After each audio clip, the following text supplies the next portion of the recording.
Hey everyone, welcome to Ink Scribes, the comics podcast where we talk about the art and craft of comics.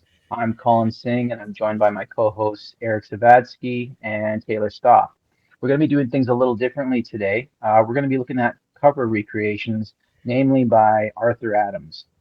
He's a big inspiration to all three of us, and we all decided to do a cover recreation of our own. The last several episodes have been really long. I think this episode is a bit of a breather for us to try and create something a little simpler. I was looking. Our first episode was like 30 minutes, and then the next one was 45, and then an hour, then an hour and a half, and we're getting up there to 2 hours. So hopefully this one's a little more manageable. I put a lot of work into prepping this stuff, and on top of that, I'm also working on a creator-owned comic, and try to do art for every episode. So it's a lot. So I mean, as Colin said earlier, we were very inspired by all these Arthur Adams cover redraws that he's been doing over the past 10 plus years. We're just going to scroll through, I guess, a bunch of Arthur Adams cover redraws. And hopefully, I mean, this is probably not going to be the last time we do this, so I would like to do other cover recreation spotlight episodes too. It's just that Arthur Adams is probably the best one who's ever done it, I would say. It would be this assignment we gave, which we'll show at the end of the episode what we did. But it was a lot of fun. So I would like to do more in the future, and I do feel like I learned a fair amount, and that's why we do it, I guess. But let's. I mean, this will be quick and dirty. I don't have a lot of commentary, but it's just fun to look through all this stuff. So I mean, this we're starting off with probably one of the coolest Marvel covers, and one of the coolest redraws that Arthur Adams has done. So the original, this is Captain America Annual #8, and the original was done by Mike Zeck and John Beatty. Yeah, it's definitely one of the best covers from a Marvel series I've ever seen. A lot of these covers I would love to redraw as well, but it's just stiff competition. It's a little demoralizing when an absolute master has already done it. It was nice that we chose that one. Yeah, we chose the one Superman cover because it hasn't been done yet. But what else do we got? This isn't actually a redraw. It's a sort of parody cover, so maybe kind of cheating a little bit. I think but it is directly commissioned by Marvel, not by a commissioner. That is fun though. Like it is almost completely a recreation, and like the building is like I don't know. I almost like the Deadpool one more. Yeah, I mean, he put a lot of thought into like framing the figure Deadpool and that gangster a little more with the background building. I mean, it's a little unfair. I wonder, this original cover was probably just slapped together. This person never had a clue that almost 100 years later we'd still be looking at this. This is meant for the recycling bin very quickly. Like these comics weren't supposed to last. I want to say Batman is like one of 4, maybe 5 stories that appears in Detective Comics 27. Like, why would you think this is going anywhere? So I think that what makes Arthur Adams stand out are the decisions that he makes for his cover recreations. Like, I know that he's a Mike Zeck fan. I've heard that before, and he has done a couple of Mike Zeck covers besides that Captain America one. But the decisions he makes, like if you take this Detective 27 cover, he's employing a lot more blacks. He's changing the positioning of the characters, but the overall shot, the perspective of two figures overlooking a building and then seeing Batman swing by, in this case, Deadpool. Obviously, he's also known for his textures and things like that, and he's just throwing all those elements in just to kind of make it not necessarily more interesting, but to kind of update it, I guess you could say, for the modern age. Actually, I want to comment on that. Like the number one thing anyone focuses on when they see an Arthur Adams piece is the sheer amount of detail, and there's just so much more to what he's doing beyond the detail. There's so much personality in the characters, and just a master of composition as well. I just want to comment that like I don't think he's like fixing these covers at all. He's just like reinterpreting them through his unique view of the world, through his unique perspective, which is what we did when we did ours as well. Well, you also But have to make it interesting for yourself. I mean, I'm pretty yes, sure feels nothing for the Detective 27 cover. I mean, that's not even a notable cover besides the first appearance of Batman. But but we if he's don't being know. We don't know what commissioned, he thinks or no, what of he course thinks. not. But if he's being commissioned by someone, hey, can you recreate Hulk 181? You know, and like he's got to make it fun for himself too. So that's just Yeah, what I'm saying. So definitely. the decisions he makes, they're obviously decisions that he makes to, you know, engage himself. You know, make it interesting for himself at least. Well, I'm pretty sure he's a big Jack Kirby guy, and he loves these early Marvel heroes. So this one was probably a lot of fun for him.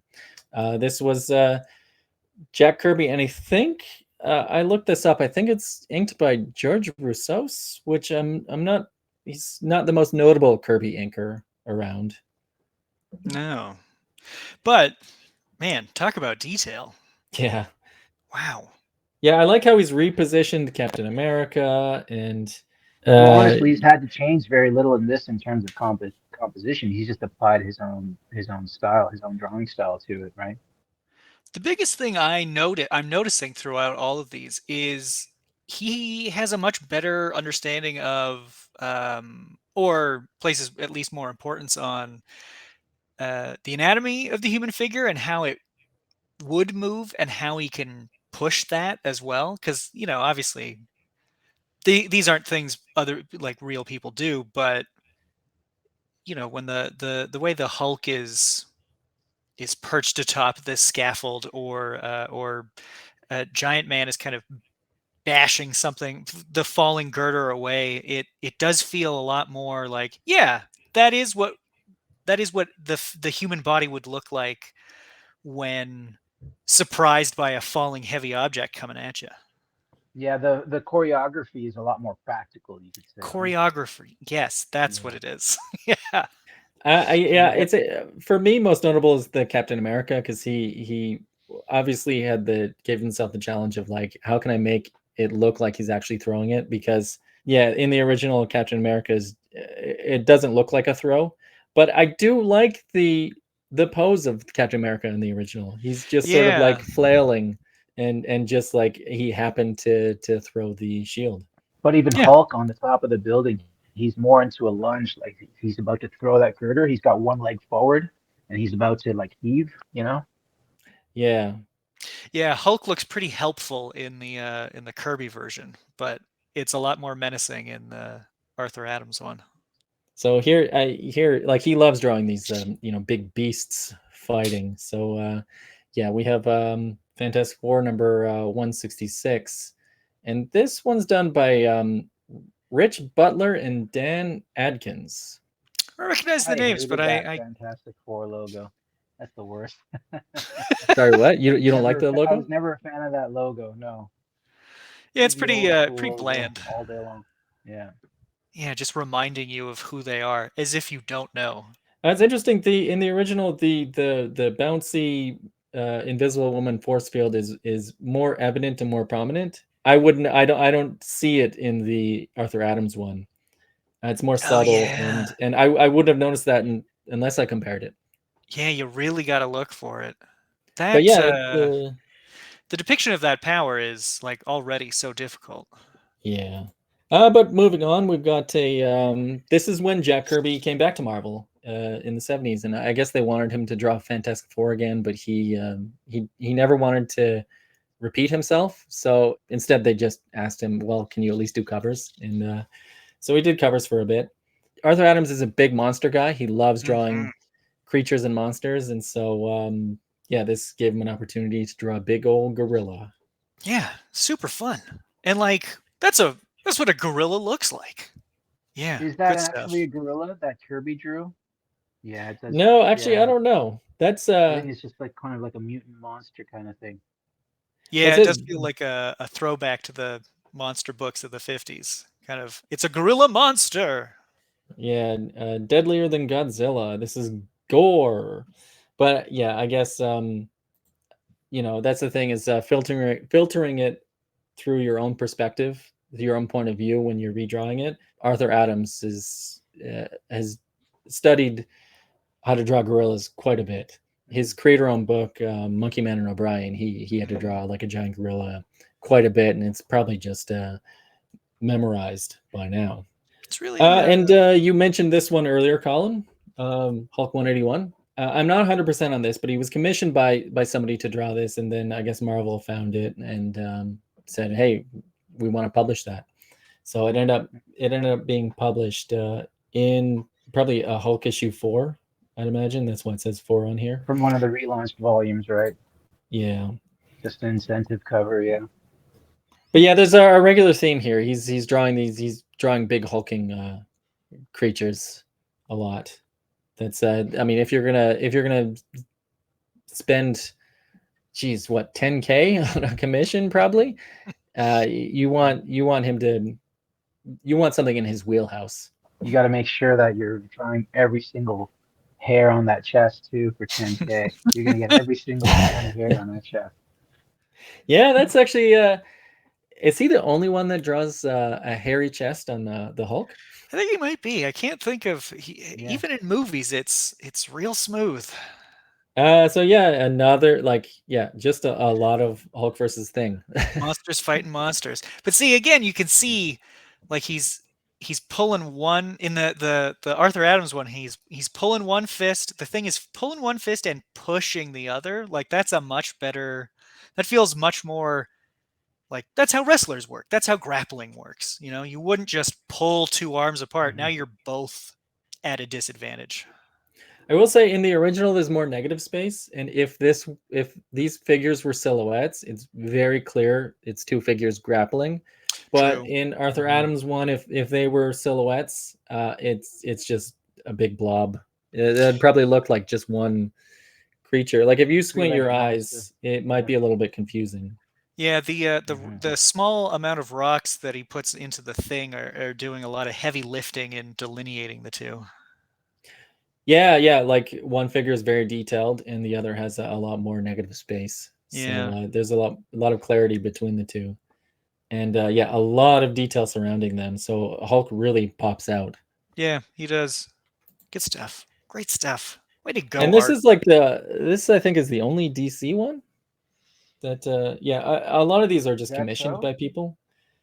I might be wrong. I think there's only the one DC one. I don't even know. Like this, most of these I think are fans commissioning him to do this, and so oftentimes it'll be like a fan basically saying, "This is my very first comic," or a comic that meant a lot to me, and I would love to get a recreation. Because I don't know, Colin, you're more of a DC guy. Is there anything special about this issue? I don't believe so, no. Oh, and I forgot to credit the originals. So if we were to go back, that's obviously by Herb Trimpe, and I think I read John Romita helped out on that. And this one was done by Jim Starlin and John Romita. And this is again Rich Buckler and Jack Abel. This one really leaning into Arthur Adams' other strength, the ladies. Yes, he added the boob window, the modern boob window to who's this? Power Girl. Power Girl. Yeah. Yeah, because so monsters and ladies, because we haven't seen a lot of ladies so far. Okay, and this is actually my favorite because I absolutely love how he draws space. I love the graphic quality to it.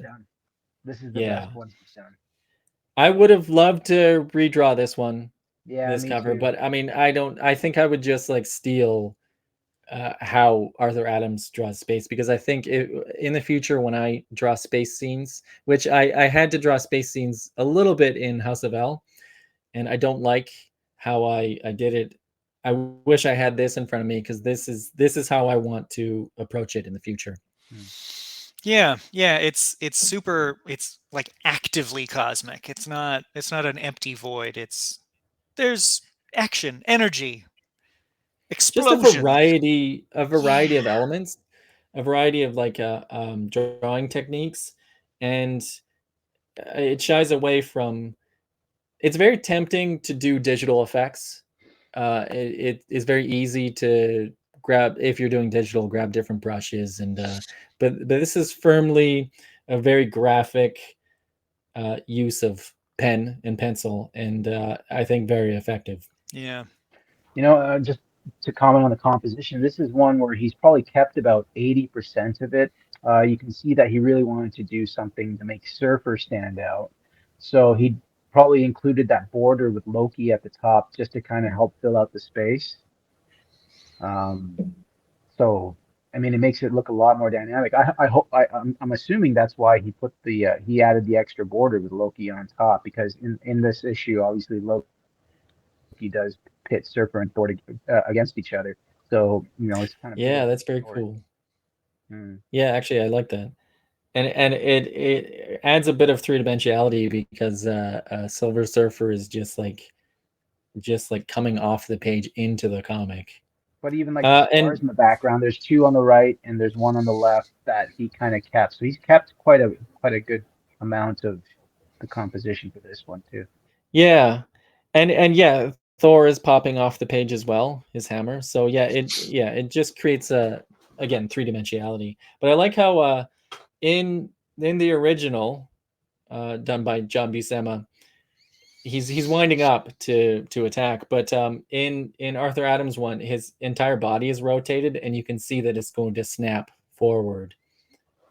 Which, yeah, there's a lot more power to that. Yeah, you pointed out the figure of Thor. It does feel, it brings a completely new feel to each one, because it really looks like in the Buscema one that he's kind of caught unaware, like, damn, it's the Silver Surfer. But in the Arthur Adams one, it's almost like, all right, come here, you son of a bitch, I got you now. Like he's been waiting for him, and it's interesting how just little tweaks like that can.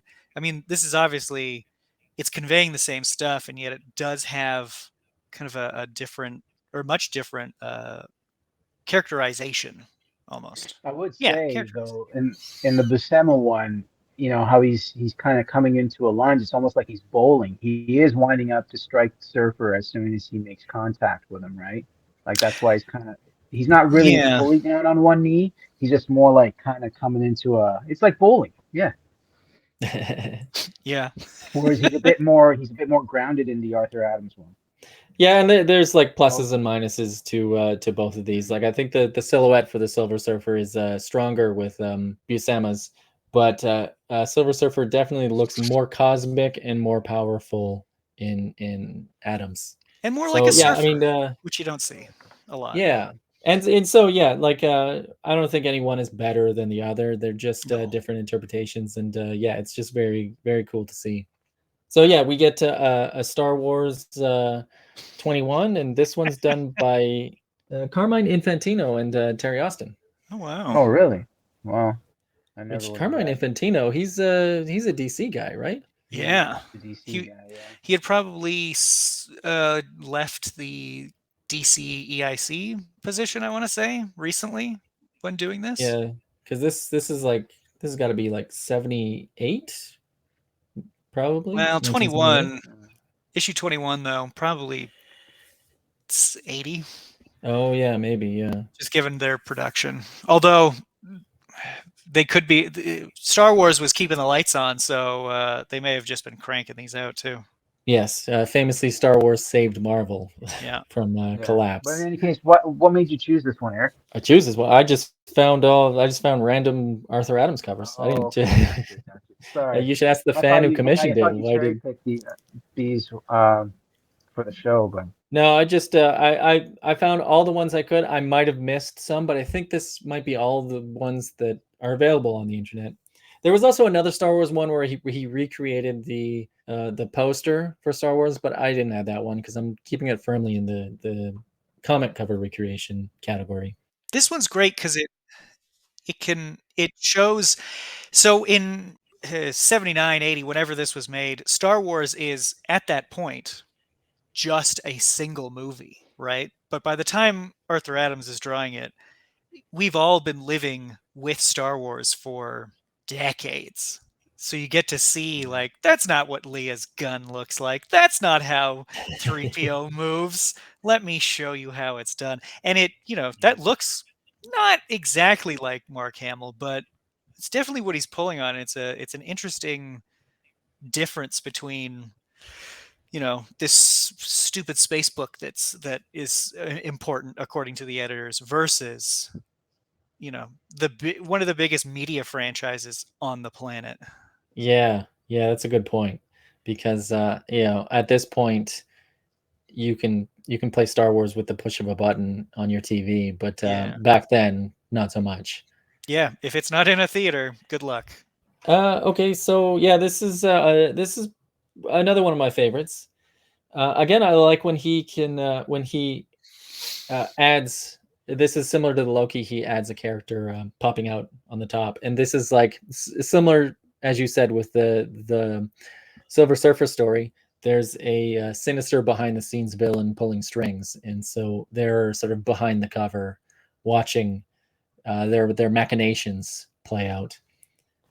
So this is, I think, the second time that he's made the decision to.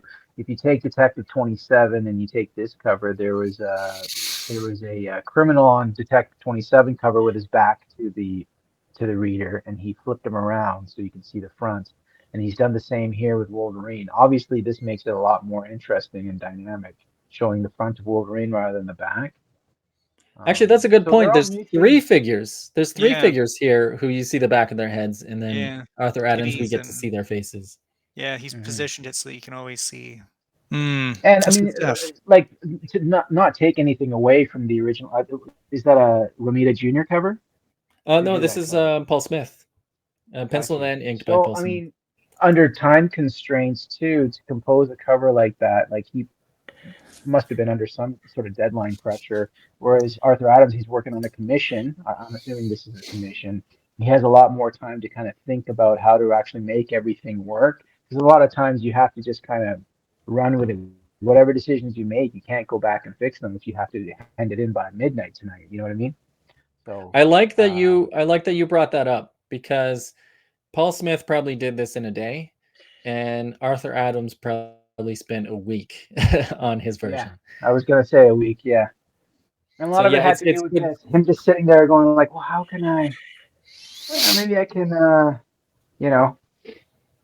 Arthur Adams has like an arsenal of ways of rendering superpowers, and it's like you get everything in this cover. You get like a fire-based power. You get the sort of Kirby Crackle teleportation effect.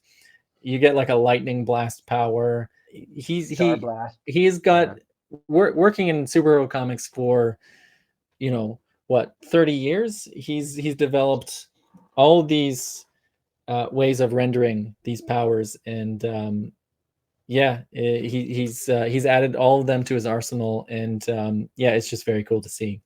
Did you happen to compile the images of that famous Wolverine cover that he did? Or rather, it was a poster, I think, to start, but then he started recreating that cover over the years, and what he was doing was slowly animating Wolverine running. Do you I remember don't have that? that here, but yeah, that's a I very think there is cool. a GIF floating around on. You can probably Google it, but I it's really think cool to see from like his original '80s drawing to now. He's actually animated him running towards the reader. And I think that's not something that Arthur Adams revealed. It seems like it was something he was waiting to be discovered. It was probably a And fan who bought all those comics, and then they're like, "Hey, who wait a discovered second." it. Yeah. So very iconic This cover. was awesome. One of the most iconic, the X-Men. The X-Men cover, yeah. No, Which actually, sorry, Jim Lee's X-Men #1 is the X-Men cover. This is probably second. Yeah, you're right. So yeah, this was commissioned, and it was a lot bigger than that. And I think some editor at Marvel saw this and like turned it into a cover for one of the Uncanny X-Men reboots.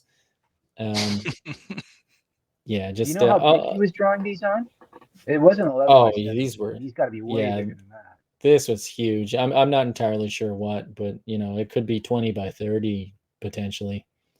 It is interesting that he didn't draw old Wolverine here. Yeah, and he did draw Kitty in her costume. But that, I mean, that could be just like maybe what the commissioner wanted, or who Yeah, knows? it's probably something like Maybe Arthur Adams is just like, no, I want to draw the iconic costumes.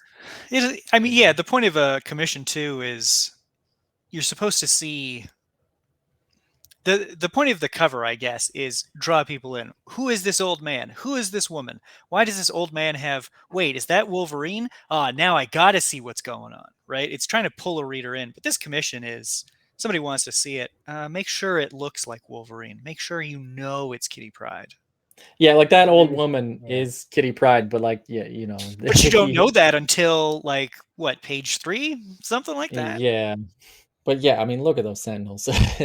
Oh, yeah, and he does. So actually, no, this is have your cake and eat it too, because in the large piece, he did draw old Wolverine on the side here, and he did draw the actually a lot of elements. He even drew like Freedom Force, or actually, I think they were the Brotherhood of Evil Mutants at that point. You got Blob, Pyro, Mystique.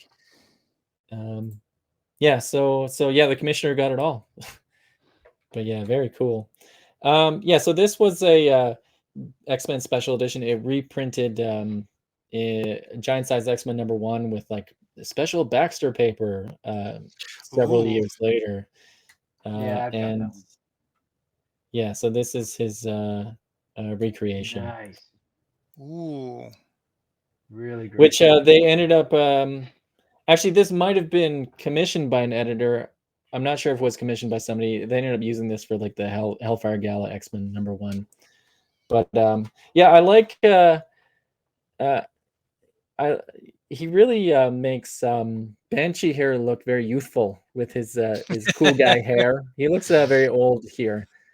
Well, But yeah, Oh, yeah, yeah. himself firmly, does have a past as an Interpol agent, but he's probably in his late 30s or 40s when he's introduced. yeah. Where he looks like a kid here, but yeah, and we got a big Arthur Adams monster. Looks very menacing here, and he changed the Kitty Pryde and Colossus's sister section here. Ileana? Ileana, yeah, really doing the lighting effect like they're looking at monitors. So yeah, a lot more drama in the Arthur Adams one. But yeah, very cool to see those Dave Cockrum costumes drawn by Arthur Adams. And yeah, this original was done by Dave Cockrum.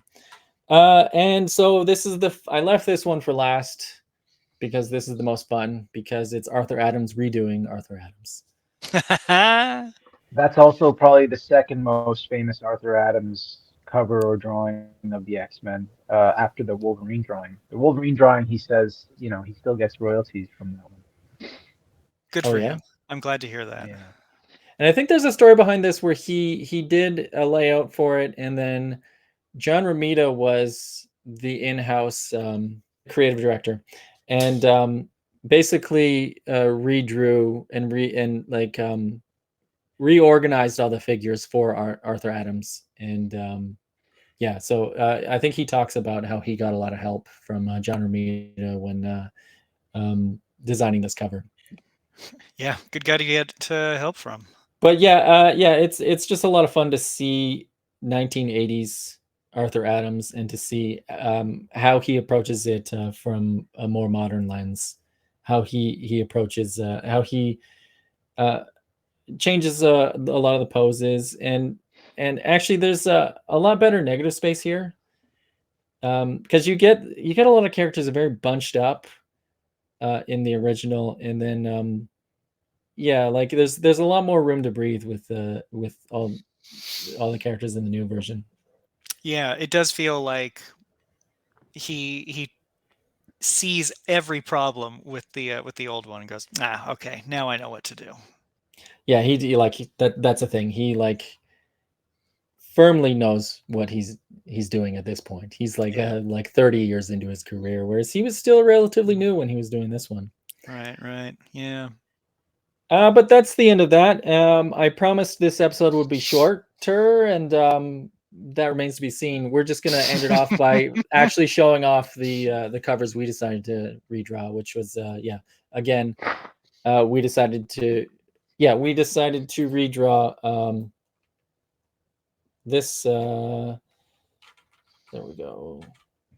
This is on Kindle, the Whatever Happened to the Man of Tomorrow Deluxe Edition. So yeah, I highly recommend people pick this up, this trade up, or get it on Superman Annual number 11. I don't think I've ever seen anybody redraw this one. No, it was a And good pick. it's probably one of the most iconic Superman stories ever. In terms of notable or key covers for Superman, there aren't very many that come to mind. Obviously, the death of Superman with his cape all torn up as on a flagpole, and obviously this one, annual number 11. It is like Eric said, one of the most famous Superman stories written by Alan Moore, and the cover itself. I mean, it's anytime you're thinking of notable Superman stories, this one is one of the first ones that comes to mind. It's funny you guys say that it's iconic. Seeing it, I see why, but I had heard of the story, but I hadn't actually seen it until recently. It's rarely, because you're right, Colin. There's not a lot of iconic Superman covers, and it's kind of, it almost seems like nobody really wants to throw them up anywhere or something. I remember during the John Byrne run when he had relaunched Superman, and he relaunched with a new Superman number one. And I remember the cover was of Superman getting his ass kicked by, I think it was Metalo. And when I had to do back some digging for the back issues of that poem, but when I found it, I didn't even know what the cover looked like. And when I found it, I'm like, "Are you sure this is the number one?" And I look, I'm like, "Yeah, it's number one." I'm like, "How do you start a story with the protagonist getting his ass kicked on the cover?" But anyway. Yes, actually, I'm not sure if this cover is super iconic. I do know the story is super iconic. It's been adapted multiple times in animation. I think That's it's been right. adapted once or twice live action. Yeah, Live action. yeah. Wow. I think it's showed. I think elements of it have showed up in a Okay. bunch of live action, like maybe some of the CW shows, or I think there were some space TV shows on the Space Channel. But yeah, there was like a Krypton show. But Oh, yeah, yes, yes. and yeah, I had heard that some elements, like the creature is called the Black Mercy, and some elements have showed up here and there. But yeah, it's very common to recycle elements of this story into other media.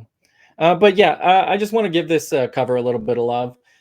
We're not here to fix anything or fix anything that's broken. We're like, this is a great cover. We're just doing our own reinterpretation, and yeah, like a lot of the hard work has been done already, so we get to swoop in and use a lot of the elements that Dave Gibbons put so much hard work in, and learn a little bit from it as well.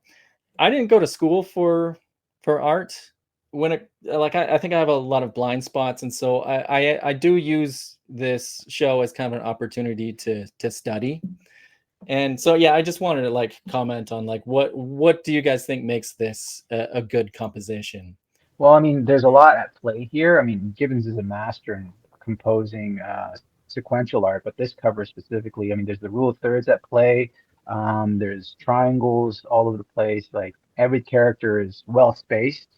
And he has all elements of the story included in this cover, which is actually pretty rare. Usually you'll get a cover which focuses on one subplot of the whole story. But this has all the characters that are in the comic on the cover, along with the atmosphere of, what they go into.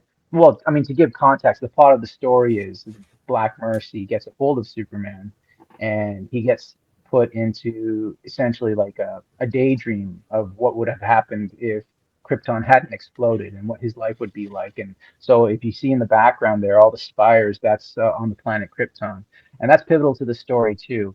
But yeah, it's quite impressive that he makes it, not only he includes all elements of the story, but it's really, I mean, it's just overall interesting. It definitely makes you want to pick it up. Yeah, so yeah, I Yeah. like what you said about the rule of thirds there. So yeah, you get each of the DC Trinity in each third, I guess, which is makes it kind of an ideal cover for us to redraw. We get the fun opportunity to draw each of those characters. Maybe when the budget gets bigger, we can do a little bit extra editing, so we can, like sports announcers, we can kind of like draw out the triangles and stuff right on the cover, and yeah. But yeah, I do like that. Yeah, the background has a color hold on it. I'm pretty sure that was Dave Gibbons' choice. It might have been the colorist choice, which I think was probably colored by Tom Zuko. But yeah, I'm not sure. The color hold is very effective because it's like, being affected by the sun behind it, but also it gives an otherworldly element because Superman's the only one that's seeing that. None of the other characters are seeing that city. I like the circle element framing our villain, and it's also backlighting our villain, so he gets this sort of sinister lighting that nobody else in the story gets. If I didn't know anything about these characters, it's very obvious who the villain is purely because of the lighting and I guess the sinister look as well. Yeah, he's just this gigantic henge of a being that if you don't know who it is, like how often do you see especially back in 1985, did you see a character who is like demonstrably, just image-wise, more powerful than Superman? Because like Gibbons's It is Superman rare. is already pretty big, but now it's because I want to say Darkseid at this time is still drawn pretty slight. They have not gone into the giant rock monster look that is so popular these days. Well, they did end up creating Doomsday to take him out for that stunt in the '90s, right? A big giant Hulk monster with spikes coming out of him. Yeah, just I guess if somebody fights Superman, they always need to be twice his size. yeah, you got to be bigger than him. I always remember that Chris Claremont interview. I think it was in a Wizard magazine where he said that the antagonist or the villain has to be visibly more powerful than the hero. Otherwise, what's the point, right? And it's very hard to do with a character like Superman, who you could say, well, he looks human, like an average Joe, or I mean, he's got some muscle on him, but to show a villain who's menacing, he has to be bigger than him, right? To has Yeah, I to mean, this cover overcome this threats. cover is a prime example of that. The size relationship, looks like there's an actual threat. Mm. And yeah, you said that Dave Gibbons is a master of composition, and I think that is his best quality. This story by Alan Moore and Dave Gibbons predates Watchmen, which makes it sort of an interesting artifact. When it comes to Watchmen, Dave Gibbons would frequently be tasked with the job of, all these characters would walk around rooms or like an apartment or different points of view on the street, and you can tell that Dave Gibbons put a lot of thought into all these environments as three-dimensional spaces. He has this ability to fill the page with information, with background elements, and not make it look cluttered and make it completely clear. And then he's able to have these characters walk around and keep it completely clear, which made him an ideal collaborator for Alan Moore, who famously has extremely detailed scripts. Oof. Yeah, I just saw I want to say it must be like a screenshot or something of page 1, panel 1 for Watchmen issue 1. Yeah, Just just so much just a information. whole page of text. Yeah, Yeah. that somebody's like highlighted 3 lines Oh, throughout. right, Like, yes, this is what yeah. I'm drawing. Yeah, whatever. Yeah. But yeah, That's a what good did you point. guys think of the issue? It's well, I mean, I've always loved Superman. Superman's one of my favorite characters of all time, and this is definitely like not even top five, but top three or top two. This is definitely one of my most favorite Superman stories of all time. It's super fun, and it's definitely bridging that gap between pre and post crisis eras of like think clean thoughts, chum. When was the last time you saw Yeah, Batman call anybody chum? yeah, that's true. And Uh, just the open up of, wait, what's going on here? This prologue? Why is Kal-El going home from a hard day in the rock lab? That's weird. Yeah, yeah, it really draws you in. Yeah. I think Alan Moore is, he's pretty much the best who has ever written for this medium. And this story really highlights the show don't tell aspect. We don't have to be told about any of these characters' personalities.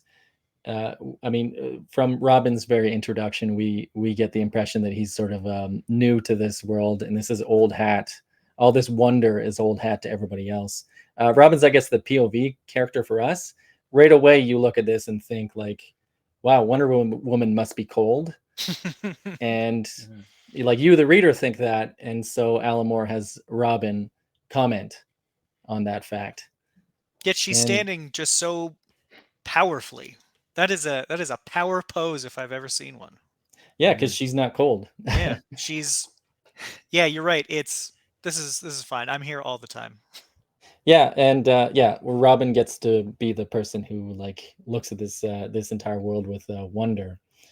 I something else that also stands out to me is just like, I don't know how long it took Dave Gibbons to draw this, but I mean, he was tasked with reimagining Krypton, and there's just so much work into the concept design of this culture.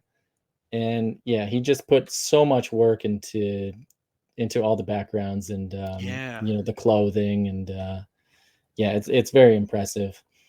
I should also comment that he lettered this too, which the lettering is beautiful. Oh wow. I also want to comment. I haven't read a lot of Superman stuff. I was a Marvel kid, but I suspect it's not very common that we see his rage. And something I like about this is we do get to see his rage in this, and it is justified rage, and we don't have to be told why he's angry. We are never told why he's angry because we experienced it, and we just get it. We know it. We know exactly why he's angry. And again, that's the great element of the show don't tell aspect of Alan Moore. And it's a very human rage too. I was talking about this with a friend recently, where saying I really don't like when artists do angry Superman, where he just has like the red glowing eyes, the kind of threat of makes him look heat alien. vision. Yeah, it takes his humanity away in a very strange way. Although I think it was done very effectively. There was a Luthor miniseries done by Lee Bermejo, and the explicit goal of that was that Luthor is the main character. He's essentially the hero, even though he was still playing a villain in that. Yeah. But the goal of that was to make Superman look alien. Which, in that case, that makes sense. But this is like Superman celebrating his birthday. You know? What a human thing to do. Mongol is just taking advantage of, this idiot won't know. Like, people are sending him things all the time, especially today. I'm going to use that to my advantage. Take that, you stupid alien. So yeah, do you guys have any other comments on the story before we move on? Well, all the storytelling is within panel borders. Like, even if you look at the second page there on the screen where Superman's shouting Mongol's name, great, still contained within the borders, right? And I think that's for pretty much the whole issue. There's a fight scene between Wonder Woman and Mongol that's happening it's going back and forth between Superman's dream and what's happening in reality. And the shots of Wonder Woman being like thrown through a wall and stuff, it's not actually like, it's not showing the fight happening. It's showing in effect like the aftermath of a punch being thrown, or just and they're going through the Fortress of Solitude. They're going from one room to another. This fight is carrying on and on and on, right? They end up in the Chamber of Weapons, and it shows that I think she fires a gun at him, an alien rifle of some kind, and it's not effective. But it's just moments like that that really, like suck you in. Yeah, it's a good one. But yeah, we decided to redo this cover. So who wants to go first? I got Colin. You go first. So I've got right here. I started off pretty ambitious with it. We had a week to do it. I would say roughly about a week, right? And so I wanted to obviously make my own. The more I tried to stray away from what Gibbons did, the more I kept getting dragged back to what he was doing. Like I wanted to actually do away with the secondary figures, Batman, Robin, and Wonder Woman, and really just focus on Superman and Mogul. Then it just wasn't coming together. You know, I couldn't get the size relationships right. So then, and it just felt empty. So then I went back to the drawing board and I got closer and closer to the cover. Then I wanted to do some really, you learn, like I learned a lot doing it. I learned a lot of the decisions that he makes too, in terms of the shadows and how the shadows lay and how you can cover a lot of space by just blacking out a lot of the chest there and still make it look interesting. So with my cover, I mean, I stuck pretty much 99.9% same composition. Some of the things that I did different were the tendrils that were coming out of the what would you call them, the flowers of the alien attached to Superman's chest. There were seven flowers there with seven little tentacles coming out of them.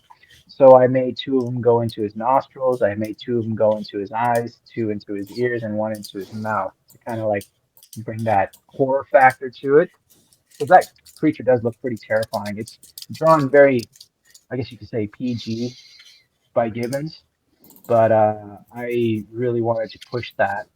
Along with that, though, the spires at the back, I tried to imply. So with my whiteout pen, and I got to get a new whiteout pen. I really hate this one because it's actually gray when you start to use it over top of black ink. It turns gray.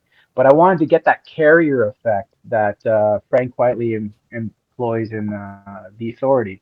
Whenever he drew the carrier, he just draws giant mass with like a shadow and then just very tiny little Mm. speckles to show like lights inside of every room inside this carrier, just give it this larger than life look. So I mean, I did learn a lot from this one. Uh, Corner cutting as well. I did hand draw the logo. Didn't use any rulers. The reason the DC logo is blacked out is because I fucked it up. So I just blacked it all out before the episode started, and then I took a picture of it. So yeah. But yeah, I Can learned a you show it lot, to us and again? Can you pop that sure, up on the screen again? yeah. 1 second. It's fairly faithful to the cover, um, but yeah, I hand drew the logos. No rulers used in the creation of this entire piece.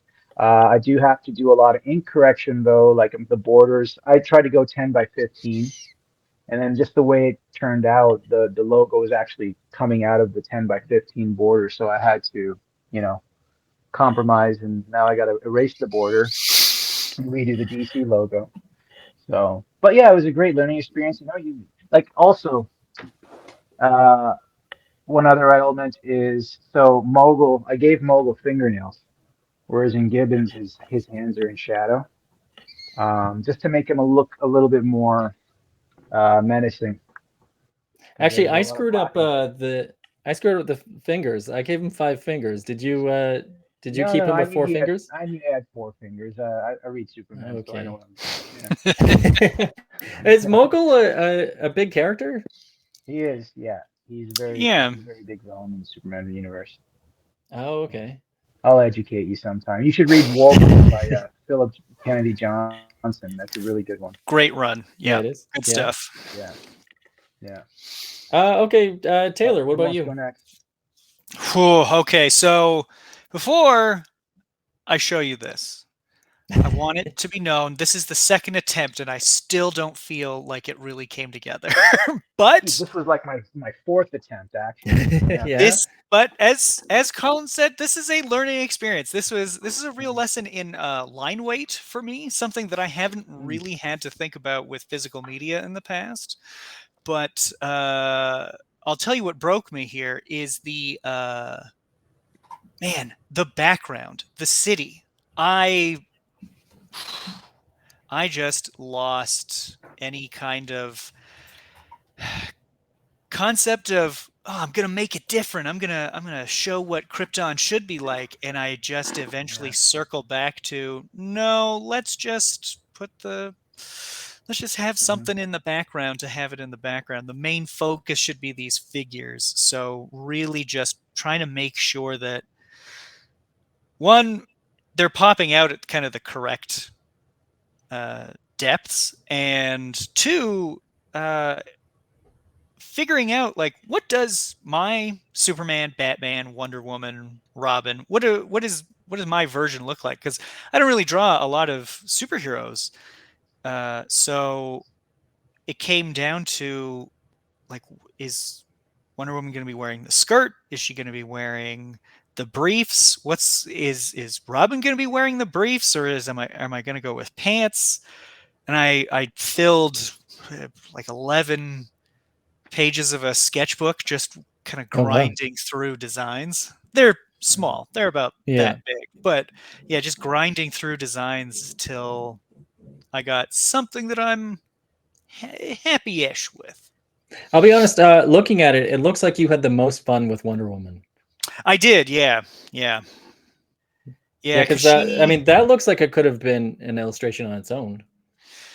Yeah, I find her a very dynamic character with the hair and all the stuff that's coming off her. Batman is such just like a shape, but yeah, I do enjoy drawing Wonder Woman. I like the pose you gave Mongol. He's it's very menacing. Trying to go for a puppet master thing. Yeah, I don't know. Oh yeah, that's a good idea. That's a good idea. Yeah. Yeah, but you had a lot of fun with it. I did, yeah. Once I ground through the first version and realized this is no good, let's start over. It became I was able to loosen up, and yeah, I relearned a lot about line weight and its importance in bringing figures towards and receding from an audience. Oh, and let's be clear, you are primarily digital, and this is probably like the third or fourth traditional piece you've done in years. Yeah. So you're slowly figuring out how you want to use these tools. Yep, again. grinding the rust off those gears, trying to cast my mind back to what my art school professors tried to teach me. Do you think that if you had done it digitally, that you would be quite a bit happier with it, with the end result? I think so, but I just accepted that's not what I'm doing, though, because I kept thinking, oh, this would be so much easier if I had layers available to me. But eventually I just had to accept that's not happening.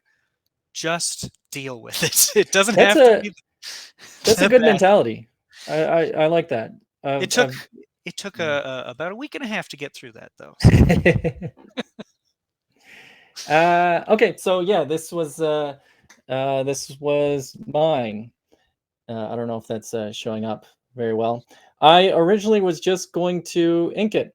I put all this effort, hours and hours, into penciling and inking, and I was very happy with the inked result, and I was going to walk away, but I promised myself this year I would do as many watercolor pieces as I could, and I haven't had a lot of opportunity to do artwork outside of the comic I'm drawing right now, and this show kind of like creates a deadline and forces me to do these fun sort of fan art type things. And so I reached the end of inking it, and said and told myself, you're going to throw some color down on this and potentially just completely destroy hours and hours and hours of work, which there was a lot of fear there, but because watercolor is not a very forgiving medium, and it turned out all right. There's every time I do a color guide ahead of time, so I prepare quite a bit just in case, and it didn't go fully to plan, which I mean, with watercolor comparing to digital, you're never going to get a 1-to-1 ratio. Most of the artwork I do is traditional, similarly to Taylor, so I'm also sort of like adapting to this new traditional way. And I really like that I have a I have a piece of art that I can hold, because I don't have a great deal of that.